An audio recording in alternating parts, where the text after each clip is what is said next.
Cara agar terhindar dari fitnah Dajjal. Keluarnya Dajjal merupakan satu perkara yang pasti.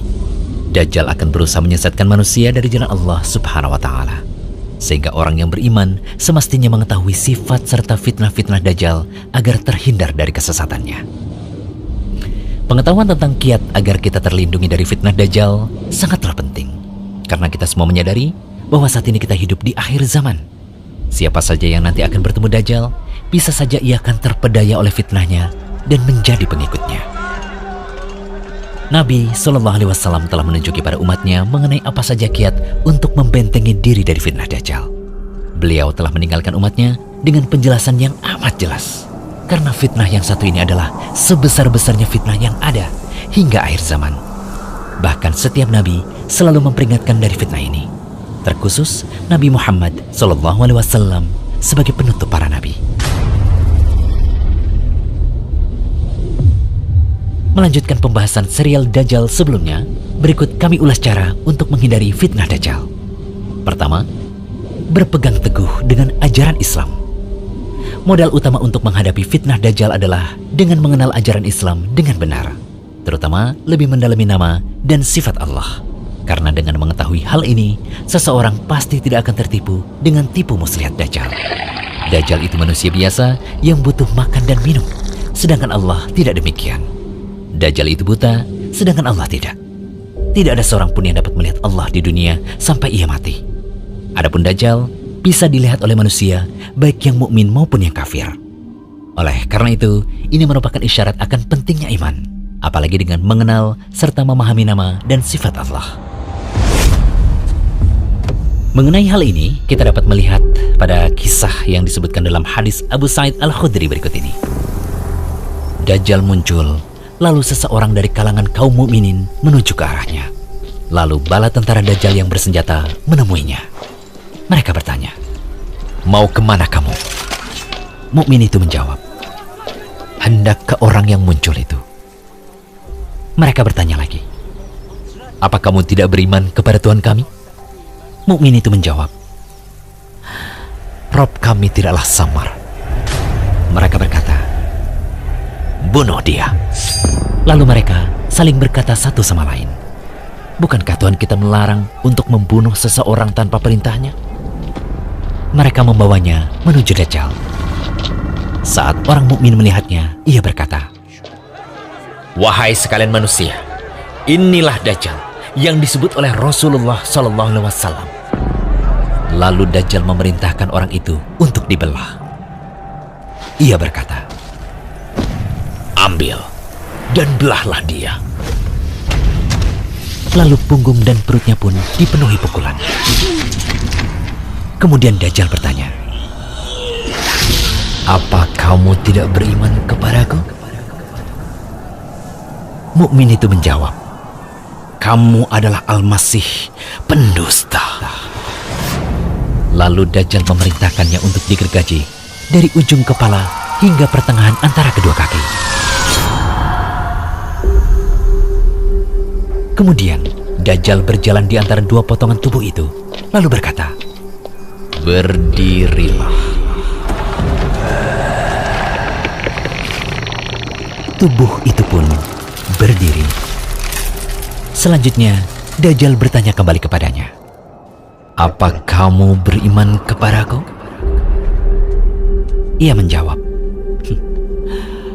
"Aku semakin mengetahuimu."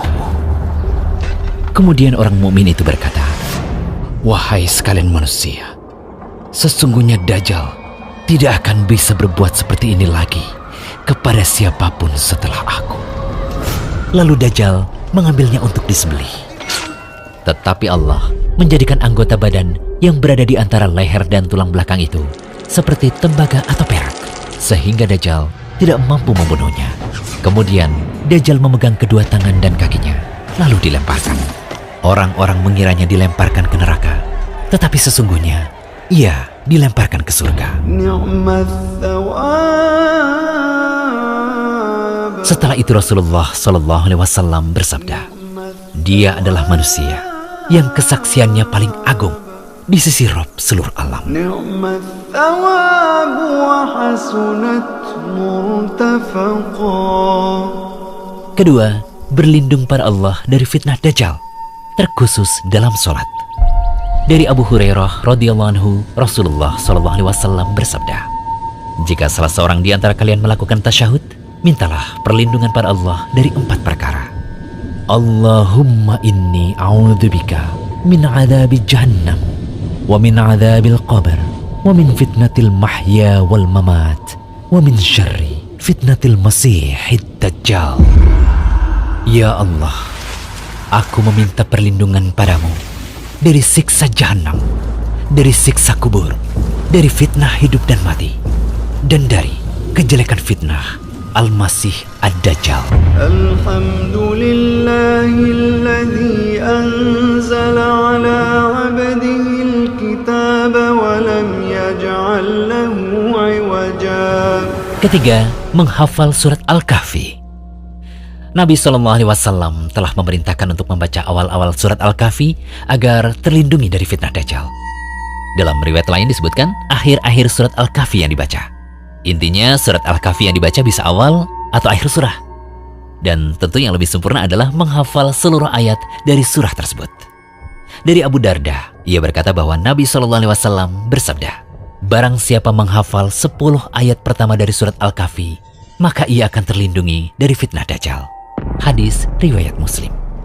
Dari An-Nawas bin Sam'an, ia berkata bahwa Rasulullah SAW bersabda, barang siapa di antara kalian mendapati zamannya Dajjal, bacalah awal-awal surat Al-Kahfi. Hadis riwayat Muslim. Dalam hadis lain juga disebutkan dari Abu Darda, ia berkata bahwa Nabi SAW bersabda, barang siapa membaca 10 ayat terakhir dari surat Al-Kahfi, maka ia akan terlindungi dari fitnah Dajjal. Hajjaj berkata, barang siapa membaca 10 ayat terakhir dari surat Al-Kahfi. Hadis riwayat Ahmad.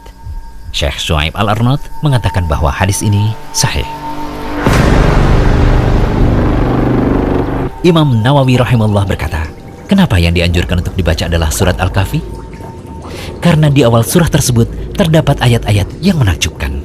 Siapa yang mau merenungkannya, niscaya ia akan terlindungi dari fitnah Dajjal. Di dalam surah Al-Kahfi, sungguh banyak kisah-kisah yang dapat dijadikan ibrah.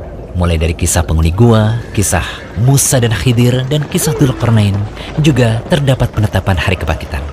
Oleh karena itu, sudah sepantasnya surat ini dibaca, difahami maknanya, dan lebih baik lagi dihafalkan. Keempat, menjauh dari Dajjal.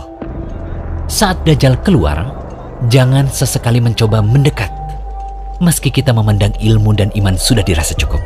Karena bisa jadi seseorang menyangka bahwa ia memiliki iman yang kokoh, namun ia terperangkap syubhat Dajjal. Lalu akhirnya ia pun menjadi pengikut setianya. Dari Imran bin Husain, ia berkata bahwa Rasulullah SAW bersabda, barang siapa mendengar berita kemunculan Dajjal, maka menjauhlah darinya. Demi Allah, ada seseorang yang mendatangi Dajjal, dan ia mengira bahwa ia punya iman yang kokoh. Namun malah ia yang menjadi pengikut Dajjal karena ia terkena syubhatnya ketika Dajjal itu muncul. Hadis riwayat Abu Daud dan Ahmad. Syekh Albani mengatakan bahwa hadis ini sahih. Semoga pemaparan kami ini bisa menjadi peringatan serius bagi kaum muslimin untuk benar-benar memperbanyak amalan-amalan tadi agar kita diselamatkan oleh Allah dari fitnah Dajjal. Nantikan pembahasan serial Dajjal berikutnya hanya di channel Rumaiso.com.